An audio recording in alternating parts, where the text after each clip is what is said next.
2024-এ এসে আমি ইউটিউবে কাজ করতে চাচ্ছি বা ইউটিউবে একজন অ্যাজ এ কন্টেন্ট ক্রিয়েটর হিসেবে নিজেকে প্রতিষ্ঠিত করতে চাচ্ছি। এটা আমার জন্য কতটা সহজ, তবে বলে শোনেন। একজন কন্টেন্ট ক্রিয়েটরের জন্য ইউটিউবটা একটা অন্য লেভেলের জায়গা। আসসালামু আলাইকুম। 4 বছর যাবৎ ইউটিউবে কাজ করছি, কিন্তু এখনও আমি নিজেকে ডি লেভেলের ইউটিউবার মনে করি। কারণ আমার পরে যারা ইউটিউবে এসেছে তারা অনেক দূর এগিয়ে গেছে, কিন্তু আমি এখনও পিছিয়ে পড়ে গেছি। কারণ আমি একজন প্রবাসী, কর্মব্যস্ততার মাঝে যতটুকু সময় পাই ততটুকু ইউটিউবে ব্যয় করে থাকি। আর এতে আমি যতটুকু সাকসেসফুল, আলহামদুলিল্লাহ। হয়তো বলতে পারেন যে এই 4 বছর ইউটিউবে কাজ করে আপনি কি পেয়েছেন। তাহলে আমি বলবো, অন্তত আপনাদের সামনে যে দুটা কথা বলতে পারতেছি, এটা একমাত্র আল্লাহ পাকের রহমত আর এই ইউটিউবেরই কারণে। বিগত 1 মাস ধরে হয়তো অনেকেই আমাকে ফেসবুকে দেখেন, কারণ এই ফেসবুকে গত 1 মাস ধরে আমি কাজ করি। এই ফেসবুকে গত 1 মাসে আমার 1000-এর উপরে ফলোয়ার্স, আর এর কারণ হচ্ছে এই ইউটিউবই। জটিল কথায় যাব না, সহজ সরল বাঙালি বাস্তব কথা বলে শোনেন। যদি বর্তমানে 2023 শেষ এবং 2024-এ যদি ইউটিউবে কাজ করতে চান, একজন অ্যাজ এ কন্টেন্ট ক্রিয়েটর হিসেবে আপনি নিজেকে পরিচিত করতে চান, তাহলে শুধু ইউটিউবে কাজ করলে হবে না, আপনাকে অনলাইনের প্রত্যেকটা প্ল্যাটফর্মে কাজ করতে হবে। তো ফেসবুক, ইনস্টাগ্রাম এবং ইউটিউব তিনটাতে একসাথে কাজ করতে হবে। কারণ আমি যেই ভুলটা করেছি, আমি চাই না যারা নতুন ইউটিউবে আসবে তারা যেন এই ভুলটা না করে।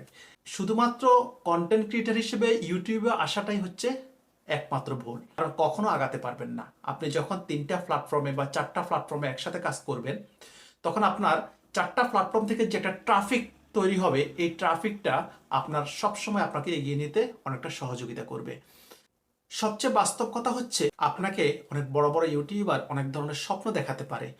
ইউটিউবে বাড়ি দিচ্ছে, গাড়ি দিচ্ছে, আপনি বাড়ি করবেন, গাড়ি করবেন, এইসব স্বপ্ন দেখবেন না। কারণ ইউটিউবটা এমন একটা জায়গা যেখানে কম্পিটিশনটা অনেক বেশি। তবে আমি বলবো, যারা স্টুডেন্ট রয়েছেন, যারা বেকার রয়েছেন, তাদের প্রত্যেকেরই একটা ইউটিউব চ্যানেল থাকা দরকার।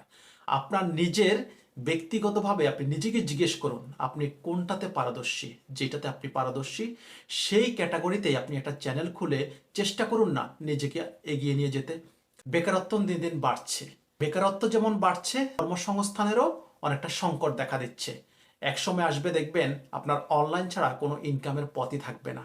তাহলে বর্তমানে এখন থেকে যদি আপনি অনলাইন প্ল্যাটফর্মে আপনি নিজেকে দাঁড় করাতে পারেন, তাহলে 2 বছর পরে দেখবেন আপনি একটা জায়গায় দাঁড়িয়ে গেছেন। বর্তমানে যারা ইউটিউবে এসেছে তারা হয়তো ভাবছে যে 2 বছর আগে ইউটিউবটা খুব সহজ ছিল।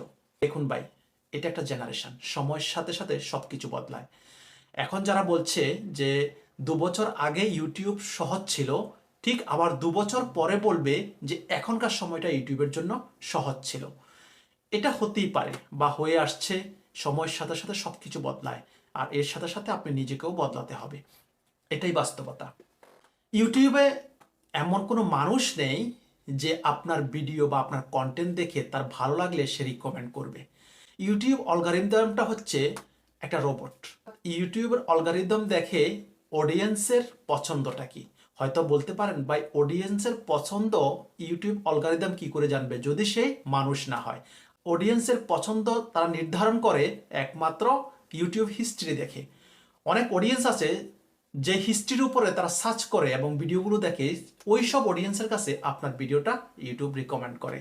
তাহলে আপনার কন্টেন্টটা যেই বিষয়ে আপনি তৈরি করবেন, সেটা ব্লগ হতে পারে, আপনার টেক চ্যানেল হতে পারে, বা আপনি যে কোনো ক্যাটাগরিতে কাজ করেন, অবশ্যই মনোযোগ দিয়ে যদি কাজ করেন তাহলে অবশ্যই আগাতে পারবেন। তবে একটাই কথা বলবো, অবশ্যই আপনাকে 3-4টা প্ল্যাটফর্মে একসাথে কাজ করতে হবে, তাহলে আপনি একটা ট্রাফিক তৈরি করতে পারবেন। তার মধ্যে আপনি যদি ইউটিউবের পাশাপাশি ছোটখাটো একটা বিজনেস দাঁড়া করাতে চান বা দাঁড়া করাতে পারেন, তাহলে আমি বলবো বেস্ট একটা ওয়ে। কারণ এই যে অনলাইন প্ল্যাটফর্মে আপনি কাজ করে যে একটা ট্রাফিক তৈরি করবেন, এই ট্রাফিকটা আপনার বিজনেসে অনেকটা সাফল্য এনে দেবে। হয়তোবা আপনার বিজনেসটা ইউটিউবে কোনো কাজে আসবে না, কিন্তু ইউটিউব চ্যানেল বা ফেসবুক বা ইনস্টাগ্রাম, এই যেটা ট্রাফিক আপনি তৈরি করবেন, এই ট্রাফিকটা আপনার ছোট একটা বিজনেসে অনেকটা হেল্পফুল হবে। তাই এই 2024-এ যারা ইউটিউবে কাজ করতে চাচ্ছেন অ্যাজ এ কন্টেন্ট ক্রিয়েটর হিসেবে, শুধু ইউটিউবে নয়, আমি বলবো প্রত্যেকটা প্ল্যাটফর্মেই আপনারা কাজ করার চেষ্টা করুন। কারণ আমি ভুল করেছি শুধু ইউটিউবে কাজ করে। আমি দীর্ঘ 4 বছর ইউটিউবে কাজ করি, কিন্তু কখনো এতটা সফলতা পাইনি যেটা গর্ব করে আপনাদেরকে বলবো। এই 4 বছরে আমি 8টা চ্যানেল তৈরি করেছি, এর মধ্যে 5টা চ্যানেল আমার ডেট হয়ে গেছে। এই চ্যানেলটাতে আমি নিয়মিত কাজ করি, তারপরেও খুব অল্প সময় দিয়ে, কারণ প্রবাস জীবনের কর্মব্যস্ততার পরে সময় পাওয়াটা অনেকটা দুষ্কর। তাই এরপরেও যতটুকু কাজ করি আলহামদুলিল্লাহ। আর সবচেয়ে বড় কথা হচ্ছে, যারা এই ভিডিওটা দেখছেন হয়তো বা 5-6 মিনিট বা 7 মিনিটের একটা ভিডিও দেখা যদি ধৈর্য আপনার মধ্যে না থাকে, তাহলে আপনি কখনো ইউটিউবে সাকসেস হবেন না। কারণ ইউটিউবের প্রথম শর্তই হচ্ছে ধৈর্য। আপনাকে কঠোর ধৈর্যশীল হতে হবে। আমি এই চ্যানেলটা তৈরি করেছি দীর্ঘ 5 মাস আগে। এই 5 মাসে দীর্ঘ 3 মাস আমার মনে হয় আমার সাবস্ক্রাইবার 100 হয়নি, কিন্তু তারপরেও আমি হতাশ হইনি, ধৈর্য ধরে কাজ করেছি। এরপর আমি একটা ভিডিওতে আমি সাবস্ক্রাইবার পেয়েছি প্রায় 2061। এর মানে বর্তমানে আমার সাবস্ক্রাইবার সংখ্যা হচ্ছে প্রায় 4000-এর কাছাকাছি। এই সাবস্ক্রাইবারটা আমার গত 1 মাসে হয়েছে, কিন্তু এর আগে 3 থেকে 3.5 মাস আমি কাজ করেছি, কিন্তু এতটা সফলতা পাইনি। আসলে কখন আপনার একটা ভিডিও অডিয়েন্সের পছন্দ হয়ে যায় বা অডিয়েন্স আপনার ভিডিওটা থেকে যদি কোনো কিছু শিখতে পারে, তাহলে সেটা অবশ্যই মানুষ দেখবে। আপনার ভিডিও আপনি কন্টেন্ট তৈরি করার পরে, আপনি আপলোড করার পরে যদি হয়তো ভিউ হচ্ছে না, হবে না, তারপর আপনাকে ধৈর্য ধরতে হবে, আপনাকে ভালো কন্টেন্ট তৈরি করতে হবে, আপনাকে শিক্ষামূলক কন্টেন্ট তৈরি করতে হবে, যেটাতে আপনি একজন মানুষকে কিছু শেখাতে পারছেন। আপনার ভিডিওটা দেখে যদি কেউ কিছু শেখে, আপনার ভিডিওটা সে দেখবে, এটাই হচ্ছে বাস্তবতা।